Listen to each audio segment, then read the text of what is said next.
Hello, this video is an extended analysis on the Dwarf Ironbreaker class in Vermintide 2. I'll be covering talents and traits, weapon optimization and strategy for tackling legendary difficulty.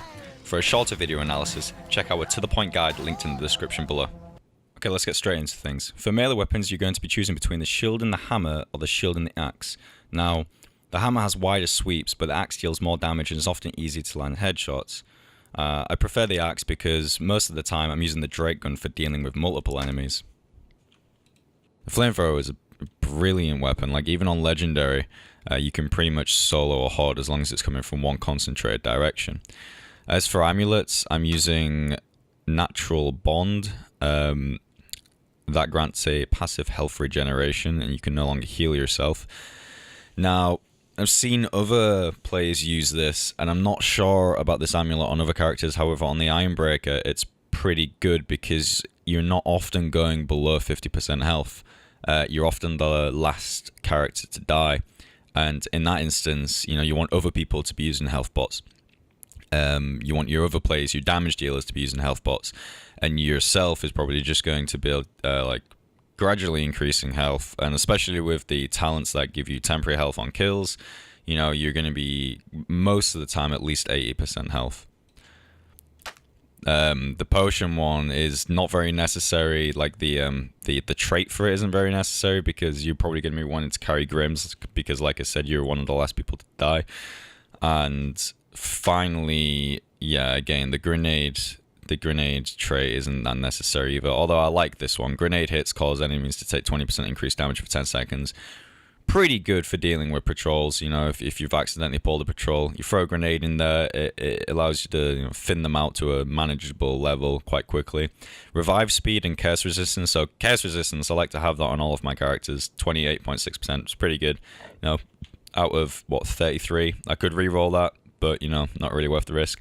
Revive speed, like I said, Ironbreaker is often the last character to be alive, so a small increase in revive speed can make a big difference. I'm often getting the most revives in the game. Power versus armored and attack speed are two traits you're definitely going to want to look at.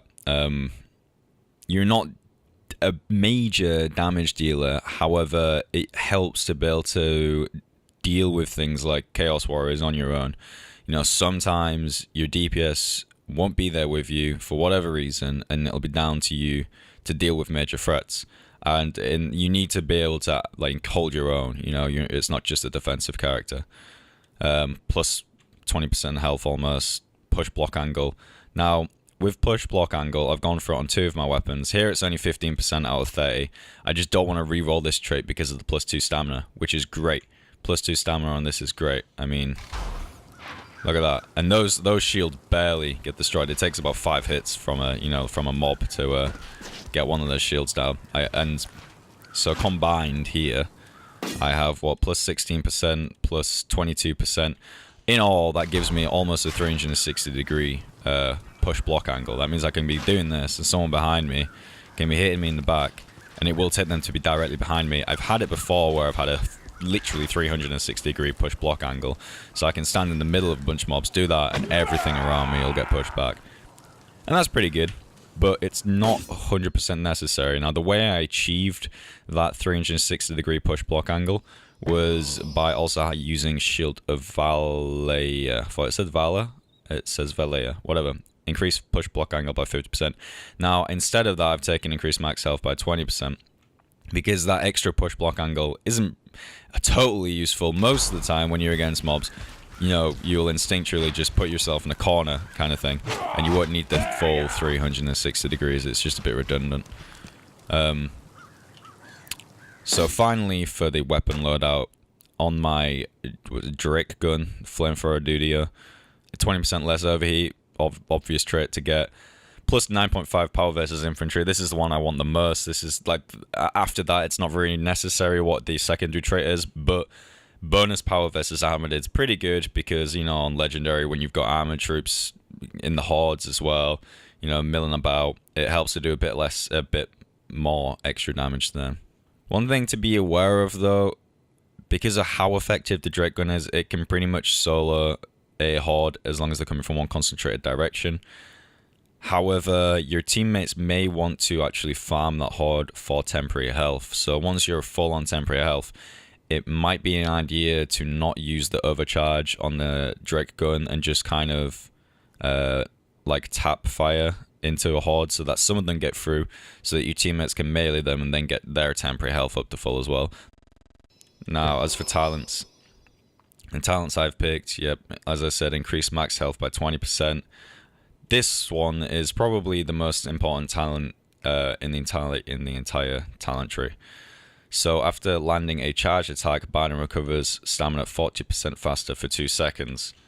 Now this is an absolutely essential talent in my opinion for the Ironbreaker if you want to be controlling and tanking, because what you'll want to do is block and push back for a few seconds, and then when you feel like the time's right, do a shield bash, maybe heavy attack with the axe afterwards, maybe chain it a little bit if you have space. But regardless, you're going to want to basically repeat that cycle, blocking, pushing back, creating space, allowing your teammates to get the kills, and that 40% extra recovery of stamina is just so crucial for that. If you time it right, you can like almost just keep it up. You can almost just keep going with that. You can just keep it up, keep that control going. It's absolutely essential. What you're not taking is Iron Drake, weapons overheat 30% less. If you've got that 20% trait on your Drake gun anyway, not very essential at all, really. I'm speaking from position of at legendary, by the way, maybe on lesser difficulties. But reviving an ally reduces their damage taken by 50% for 10 seconds. I can see why that's useful. I understand that. However, you know, if you're using Miner's Rhythm, I feel like you're going to have less downed allies. I feel like that's the position you're going to want to come at this from. Ghazal's duty is more of a recovery. Okay, someone's fucked up. How do we deal with this? You know, whereas Miner's Rhythm is more preventing the fuck up from even happening in the first place, which is the strategy that I like to kind of go for more. Next, we have 3 abilities which affect Gromril's armor. Now, the way I like to use Gromril's armor, the trait, is a sort of forgiveness trait. So occasionally, you know, some enemy is gonna get on my flank. They're gonna hit me when I'm not ready, or I'll be running through a level. I'll be hit by a teammate or something. You know, just little bits of damage here and there that for a lot of characters add up, forcing you to then use health pots. However, for me, Gromril's armor is sort of a safety net for that. I can take one single hit every now and then and it not be an issue. So before I've used Runeforge, which basically means that, yeah, every time I take these mistakes, every time I make these small mistakes, I then gain 10 temporary health, which is quite good.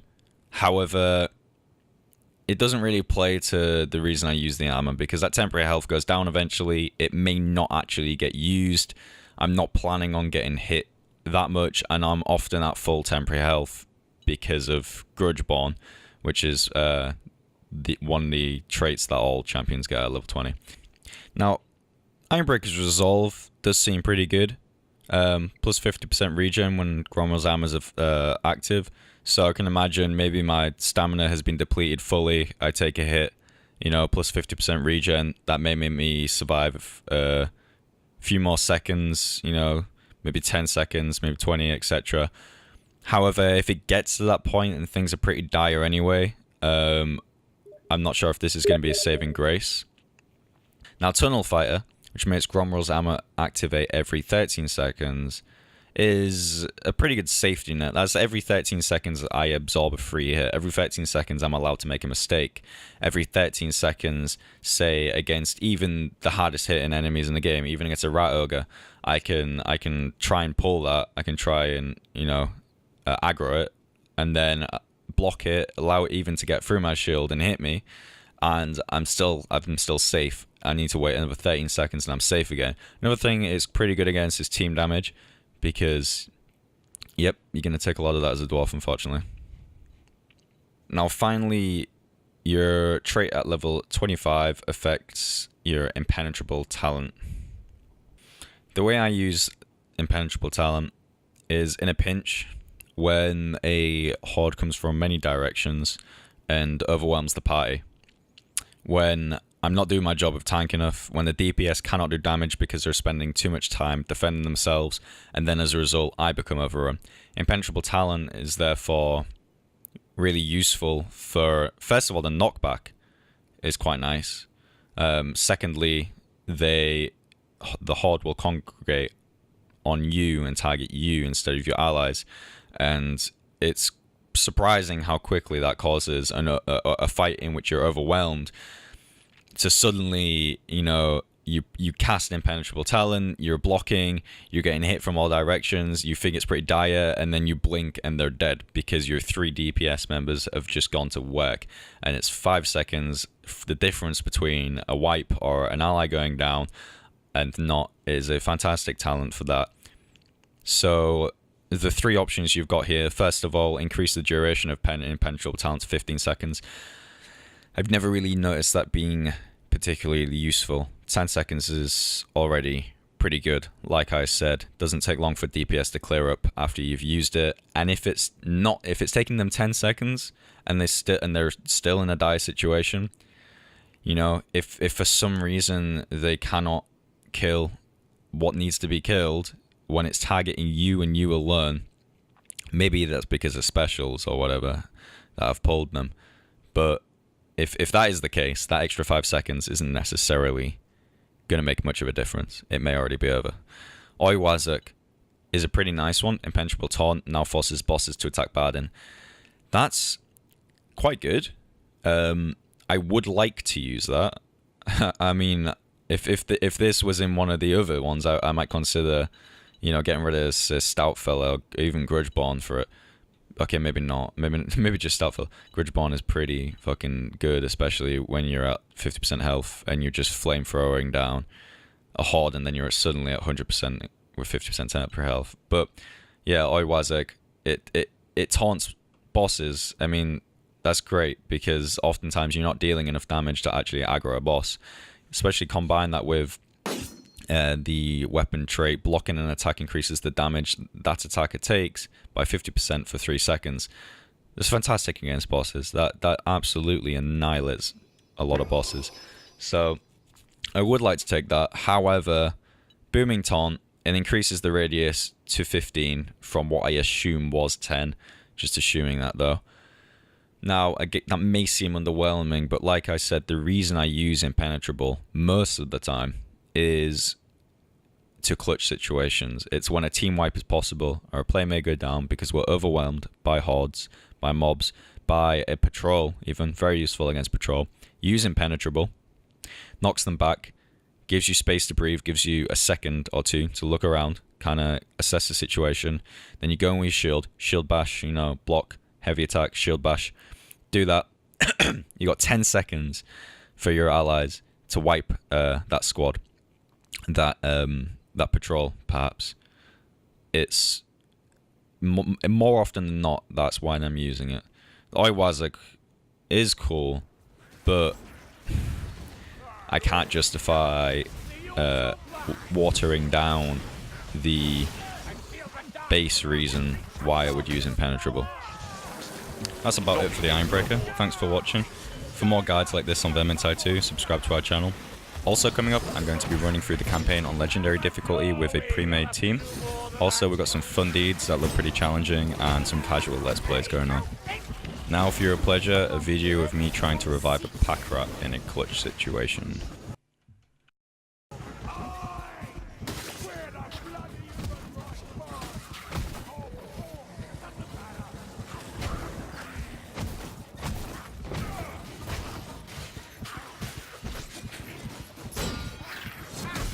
You're making me proud, Sergeant!